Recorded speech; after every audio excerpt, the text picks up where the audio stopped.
Hello everyone, स्वागत है आपका हमारे चैनल पर। आज हम बात करेंगे एक ऐसी फिलॉसफी की जो भौतिकता और अध्यात्म का अनोखा संगम है, जोरबा द बुद्धा या अवधारणा, जिसे आचार्य रजनीश या ओशो ने पूरी दुनिया के सामने प्रस्तुत किया था। तो चलिए जानते हैं जोरबा द बुद्धा का महत्व और उसका अर्थ। तो सबसे पहले हम जानते हैं कि जोरबा द बुद्धा का मतलब क्या होता है। जोरबा शब्द जोरबा द ग्रीक नामक एक उपन्यास के पात्र से लिया गया है, जो जीवन में भौतिक और संवेदनात्मक पक्ष का प्रतीक है। जोरबा एक ऐसा व्यक्ति है जो जीवन के हर पल को पूरी तरह से जीता है, खाने पीने, नाचने गाने और हर तरह की मस्ती में डूबा रहता है। दूसरी ओर है बुद्धा, जो कि ध्यान, शांति और आत्मज्ञान का प्रतीक है। जब हम जोरबा और बुद्धा को मिलाते हैं तो हमें एक ऐसा व्यक्तित्व मिलता है जो कि जीवन के भौतिक और आध्यात्मिक दोनों पक्षों का संतुलन बनाकर चलता है। ओशो का मानना था कि हमें जीवन को पूरी तरह से जीना चाहिए जैसा जोरबा करता है, लेकिन साथ ही भीतर की शांति और ध्यान को भी महत्व देना चाहिए जैसे बुद्धा। जोरबा द बुद्धा का मुख्य उद्देश्य मनुष्य को अपने जीवन के दोनों पक्षों में संतुलन बनाए रखना सिखाता है। यह विचारधारा कहती है, जीवन को पूरी तरह से जियो, हर छोटे बड़े अनुभव का आनंद लो, खाने पीने, नाचने गाने,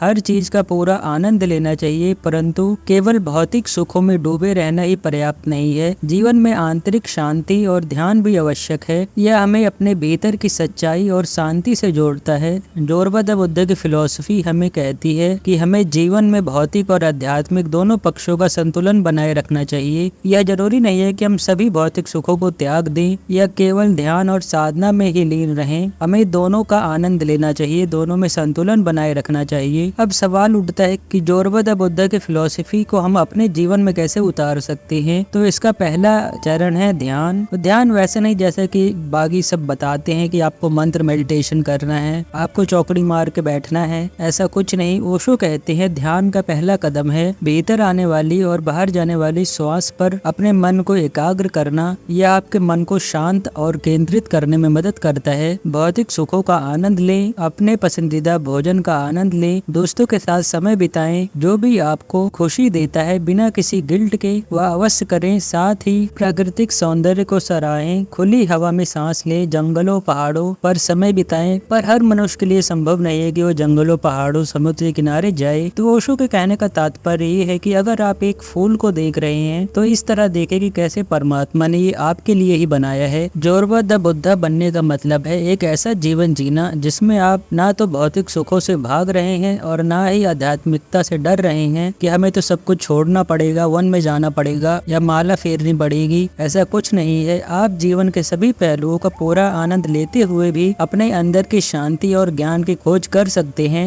यह फिलॉसफी आपको न केवल मानसिक शांति देती है बल्कि आपको एक पूर्ण जीवन जीने की प्रेरणा भी देती है। आप जीवन के सभी पहलुओं का पूरा आनंद लेते हुए भी अंदर की शांति और ज्ञान की खोज कर सकते हैं। जब आप जोरबा द बुद्धा बनते हैं तो आप हर क्षण का सम्मान करते हैं, चाहे वो सुखद हो या दुखद, और जीवन के हर अनुभव को एक उपहार के रूप में स्वीकारते हैं। तो दोस्तों, जोरबा द बुद्धा की यही फिलॉसफी हमें सिखाती है कि जीवन को पूरी तरह से जीना चाहिए, लेकिन उसी समय आत्मा की गहराइयों में उतरने का प्रयास भी करना चाहिए। यह संतुलन ही हमें एक पूर्ण और संतुलित जीवन की ओर ले जाता है। बाकी स्टॉक मार्केट से रिलेटेड वीडियोस से हट के कुछ मैंने बनाने का प्रयास किया है। आपको पसंद आया तो आप जरूर कमेंट बॉक्स में बताइएगा, और आने वाली वीडियोस को देखने के लिए आप हमारे चैनल को सब्सक्राइब कर सकते हैं। Thank you. जय हिंद।